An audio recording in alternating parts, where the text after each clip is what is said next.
we're in Black History Month right now, and one of the things that I often wonder about is just how to introduce my children to the culture. You know what I mean? Because you can't really, you know how it is. You know, Black history when it comes to public school starts with Martin Luther King, with slavery, then Martin Luther King, and then you know what I mean, and then that's it. You know what I mean, and we just and there's so much in between, and we just and we need to introduce them to who we are.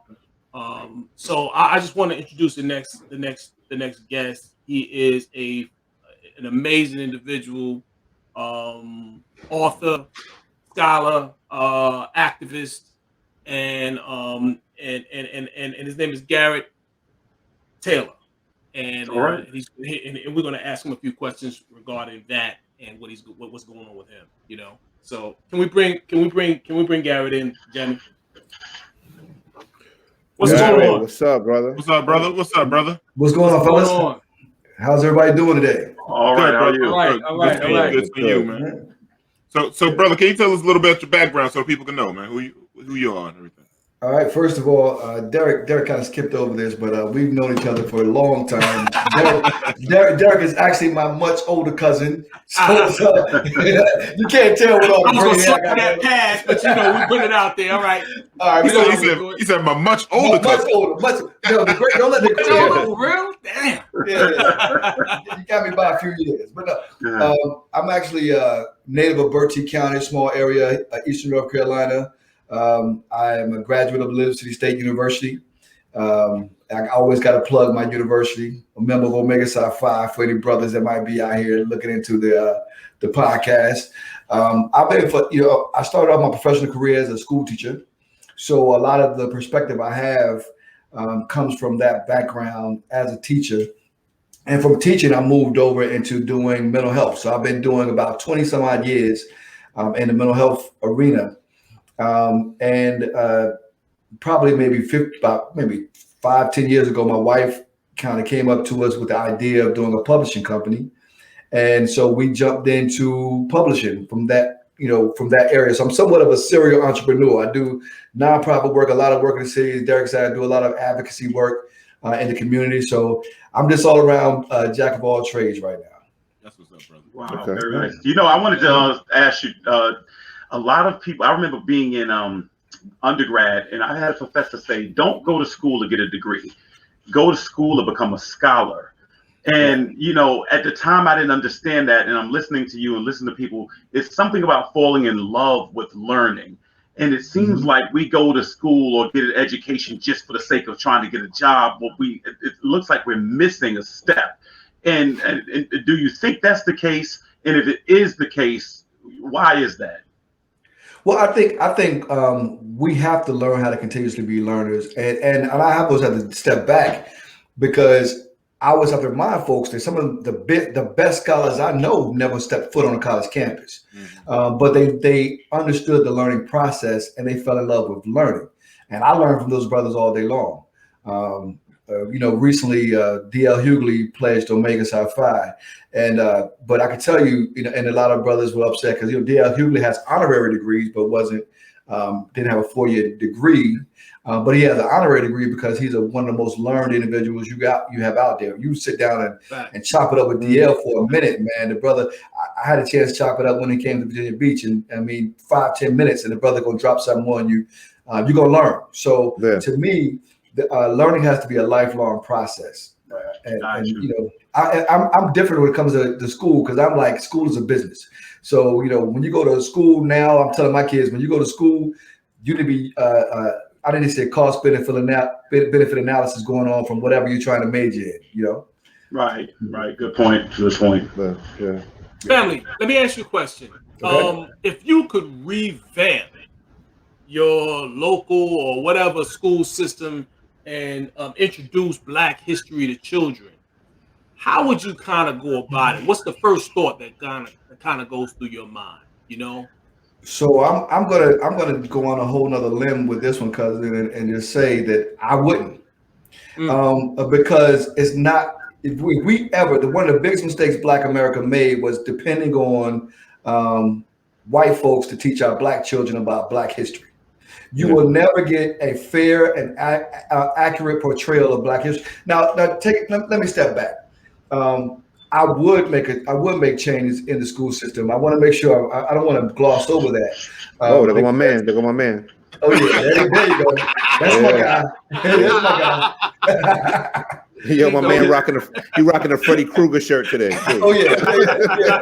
That's my dude. I'm sorry. Sorry for this on camera. Hey, libations is good. Libations is good. That's how they know we related, fam. And because at least you put yours in the right cut. I didn't have open container with it. But yeah. So let me take a step back because one of the biggest learning processes I've had in writing children's books is seeing the need that white children have to learn our history. So when you're talking with some of the other side, the Trump supporters or whatever, what the problem you're having with these people, they have no appreciation, understanding, or love of Black culture. It's a disassociation because they've been reinforced with that. Let me go back to your because Derek, first there's two parts to that answer. Okay. One is the ultimate job falls back on parents. Right. We have to do our research to teach our kids, but and I have zero faith in others to teach our kids, but we do have to make the attempt. So in the process of making an attempt, there's some steps that you have to go through. First of all, we got to take all reference to slavery out of elementary education curriculums. You should not mention slavery in any regard until it comes to middle school. The formative years of your child's learning process. And this is a lot of research based on a brother. Let me make sure I get his name right. It's a Dr. James Hughley. I was looking at some of his research, and the brother's dynamic. And Dr. Hughley basically breaks it down that we are introducing our children to slavery and oppression too soon. So the very first image most of our children have of what their culture is, it's of Kunta Kinte getting whipped on a slave block, right? So we have to go back and teach Black excellence before we teach Black oppression. So no one should be learning about slavery really in the elementary years, because that's not Black people. Black culture is so much bigger than that. And and I think it was Dr. Henry Clark who said slavery is not Black history, it's the interruption of Black history. Right. So we have to go back, teach the Black excellence. Let's teach about Mansa Musa, which is one of the reasons why I put the brother in my kid. I might be one of the first kids' books who mentioned Mansa Musa. Let people know, because some people might not know who Mansa Musa is. Yeah. Okay. And how rich he was. Well, go ahead. Mansa Musa was the king of Mali. Mansa in itself means king or ruler. And Mali was a province of Timbuktu, and at that time he was the richest man. He still today is the richest man in the history of the world. This brother went on a pilgrimage to Mecca because Islam had taken foothold in West Africa. Prior to that, West Africa was mostly Hebrew.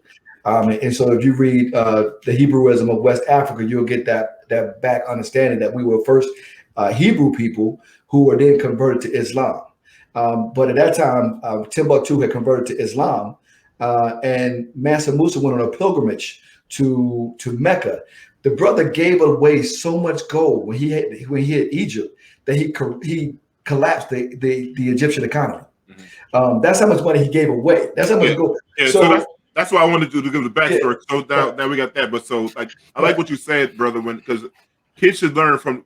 If you're gonna teach history, teach it from the beginning, and then from the beginning, and then that's how you go, and then eventually, way down the road, thousands of years later, that's when you run into slavery and stuff like that. So that's so because there's a disassociation. And I have to explain this even to my white friends is that African history is world history, and so what they've done is they carved that out, and so a lot of white folks don't feel a connection to that aspect, but you're descendants of Africans. Africans were the first people on the planet. All people came from Africans. So this is not necessarily just our history. This is world history. This history belongs to the world. This is a story that belongs to the world. And we have to present it that way so the others will embrace it. Because when you see a true appreciation through culture, then you can start to see some change and evaluation of a people in real time. So and so then I would phase it into teaching about slavery, and so it goes into steps. You introduce slavery, but you still don't go into the horrors.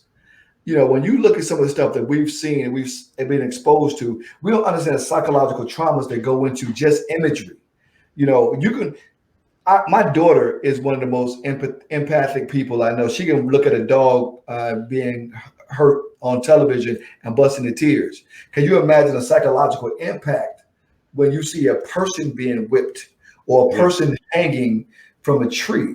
And that's what we're showing our kids way too early. So we're imposing psychological traumas on our kids before we impose greatness on them.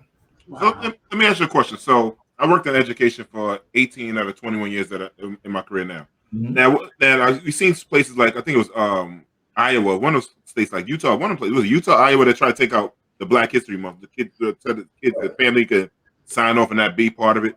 Right. What are your thoughts if you was in that educational system in that state? What would first thing you would say if somebody said that at that school? What would you tell the administration? Look, this is the reality we have as Black folks. We have to stop caring about what they do or what they say. You're not going to change them.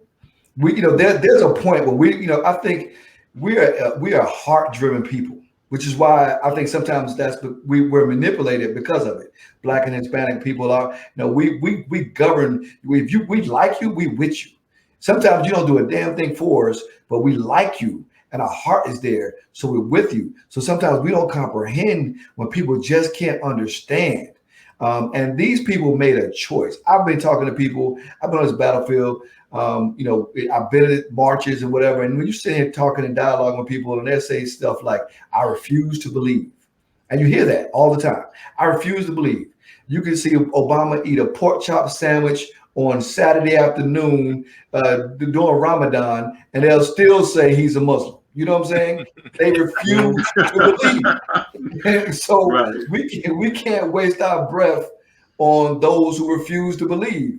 We got to focus our attention, so to that, I'm like, take your little raggedy kids on. You know what I'm saying? Go home, let them be ignorant, because the change is not going to happen. You're never going to have universal acceptance of anything.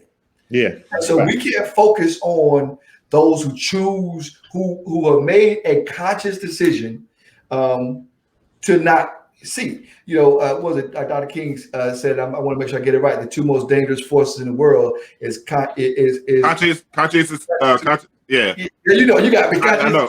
It's sincere ignorance and conscious and stupidity. So you have a combination of sincere ignorance, and that's something we can deal with. But you have this conscientious stupidity that's going to go on, and there's nothing we can do at this point to change that.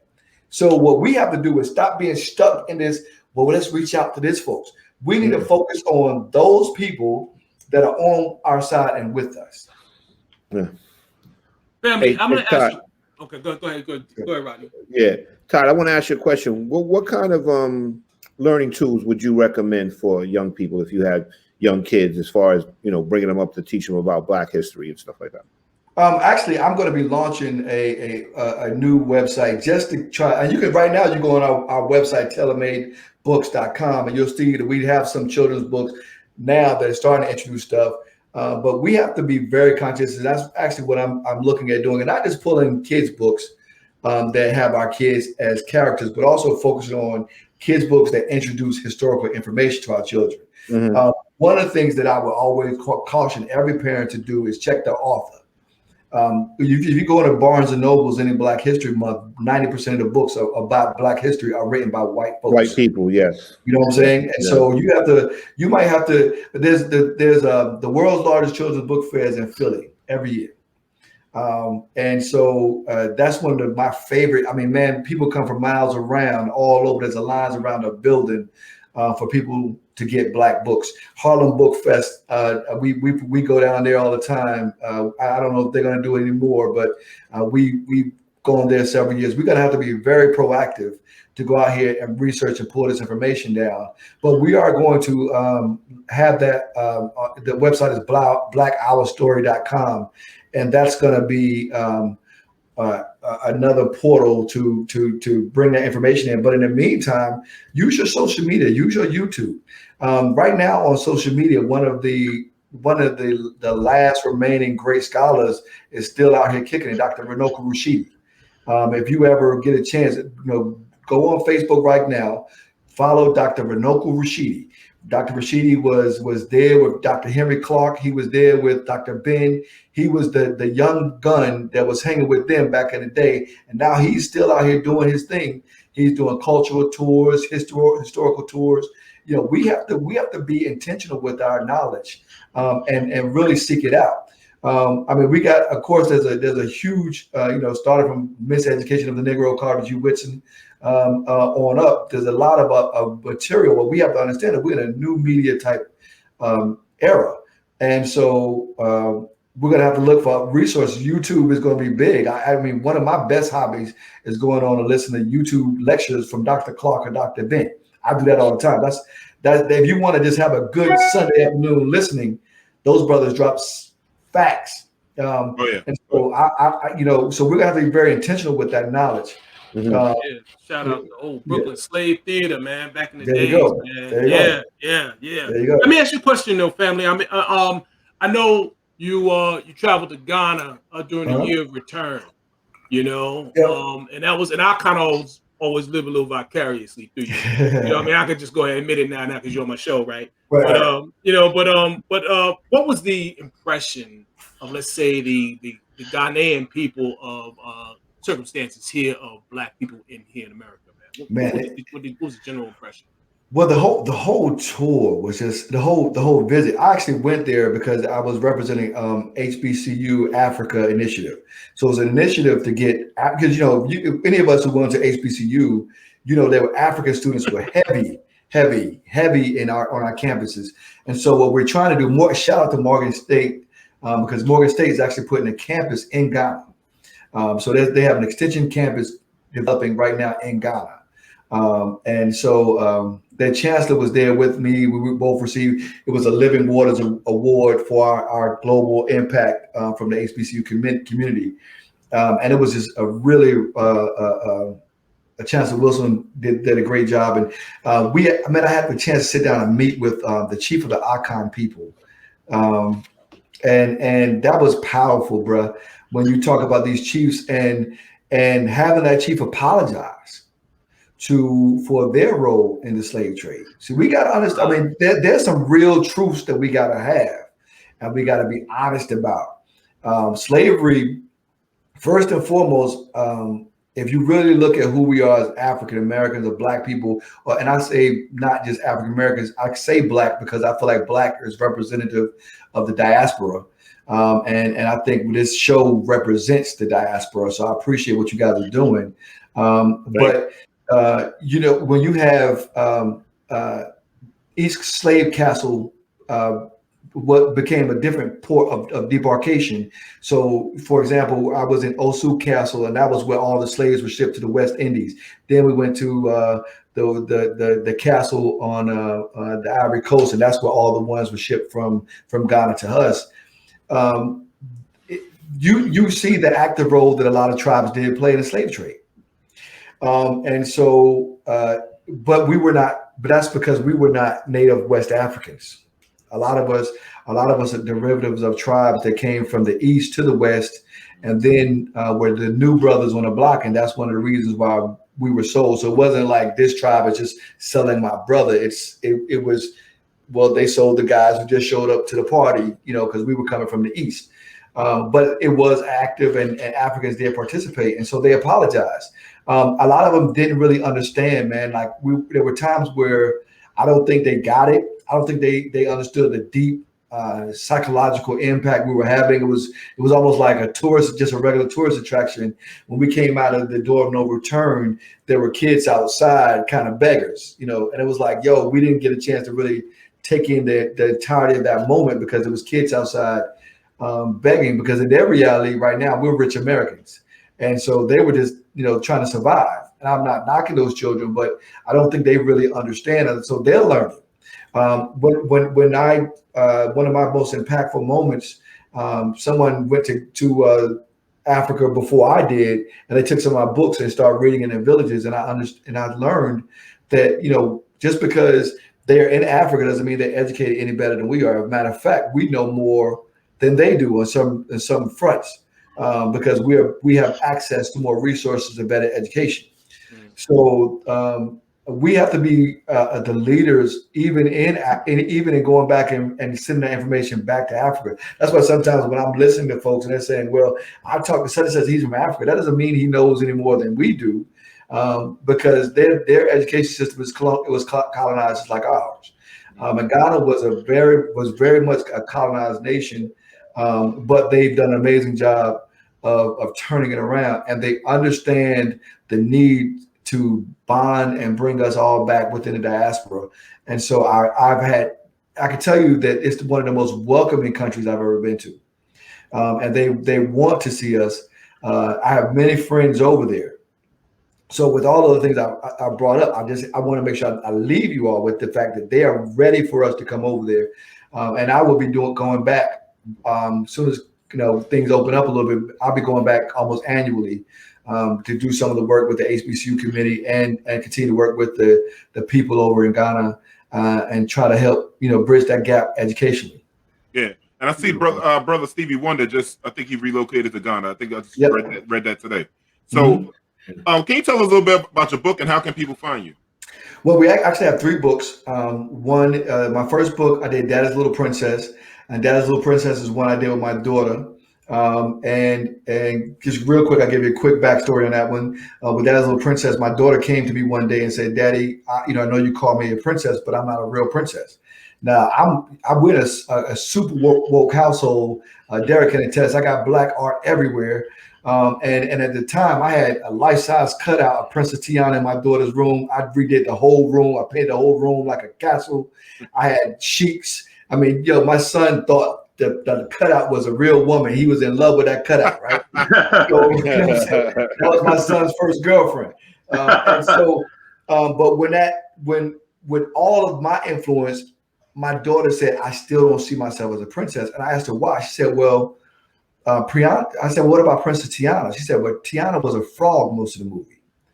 So at 4 years old, she picked out the fact that while Disney has started to show black characters, you go back and look at it, most of them have been transmogrified to another character, a frog, or what was the last one that just came out, where Samuel L. was a ghost or spirit or whatever. I mean, you don't really see that black character throughout the entirety of the movie. And even with Princess Tiana, she was still an overworked waitress for most of the movie. And then because she married some outsider who into her community, that's how she gained her royalty. It wasn't indigenous to her or our people. And so my daughter picked up all that at 4 years old. So we did Daddy's Little Princess, which listed all black princesses, and even down to one who's called King Peggy. Her story is amazing. If you get a chance to Google King Peggy, so that was the first one. And then I want to do the same thing for boys, and Dad, Who Will I Be, kind of took off, and that's probably one of my best. It's absolutely the bestseller right now. I get emails and inboxes all the time from parents who say this is my son's favorite book because it's just an affirmation book for little boys. It's we talk about Mansa Musa, Mansa Abubakar, who's Mansa Musa's uncle, who sailed 2,000 ships to Americas 700 years before Christopher Columbus. And so, we talked about all these other amazing figures in history and put that into our kids' brain. Because I can tell you right now, if I was to stop right now, you might not have heard this nursery rhyme, but I say hickory dickory dock, the mouse what? Ran up the clock. Back. You learned that when you were probably like 3 years old. Right. So when you put stuff into a child's mind early, it sticks with them. So when I start telling them, what can you be? I can be anything I want to be. I can be as tall as a mountain, as big as a tree. I can be like Marcus Garvey, who liberated you and me. When I start telling our boys that, at 3, at 4, Marcus Garvey liberated black people. Mansa Musa, was the richest man. Mansa Abu Bakr, was the richest man in history. That sticks with our kids. It sticks with them forever. So that's what. Then it was Dad Will I Be. The last one I did was more of a social commentary. It's called I Don't See Color. And in that one, I absolutely hate and detest that statement. It's the biggest lie ever told. And so it kind of goes into this storyline, because in the process of the book, all the people who were saying I don't see color had good intentions, right? But but that is not how you appreciate or accept Black and Latino culture. You don't tell me I'm great because you don't see me. You have to learn how to appreciate me. And so that was the underlying moral of the story. And that was what I love about that book, is a lot of my white friends would gravitate to it and say, "Oh my God, I love this book. This is what I tell my students all day long. I tell them this every day. I don't see color." And then they read the book and they're like, "Oh, you know what I'm saying? Maybe I shouldn't be telling my students I don't see color." Right? So it catches them. And I got to now when our people come up, they looking at me kind of side-eyed until they read it. They're like, "Okay, I understand it. I love it. I appreciate what you do." And actually, I have an animated short or about that one that I got on my Facebook page right now, G Todd Taylor, my Facebook page. But I'll be putting it on our website and everything else. It's on YouTube. I Don't See Color. It's an animated short. It's an 8-minute short film where they animates that story. So if you got small kids or know somebody with small kids, you can direct them to YouTube, and they can see the short, about I Don't See Color. And so we've stayed hustling, and we have some more works coming out real soon. Hopefully by the end of this year, we have a couple more coming out. And so we'll keep plugging away. All right. All of our books are available on www.tailormadenc.com or www.tailormadebooks.com, either one, or Amazon. Actually, we're in Walmart or Target online. You can just go on the online store. Amazon, easy. Or if you want something, autographed or whatever, go through our website, tailormadebooks.com, and then we can autograph it from there. And you get more of the money. Right. Absolutely. That part. Yeah, right. Listen, brother, thank you, man, so much for coming on the show, man. With the educational forum, we need more brothers like you in the educational field, because sometimes be in a lot of rooms and I'll probably be the only brother in there. So we need more brothers like yourself, man. No doubt. Appreciate you, brother, man. Appreciate you.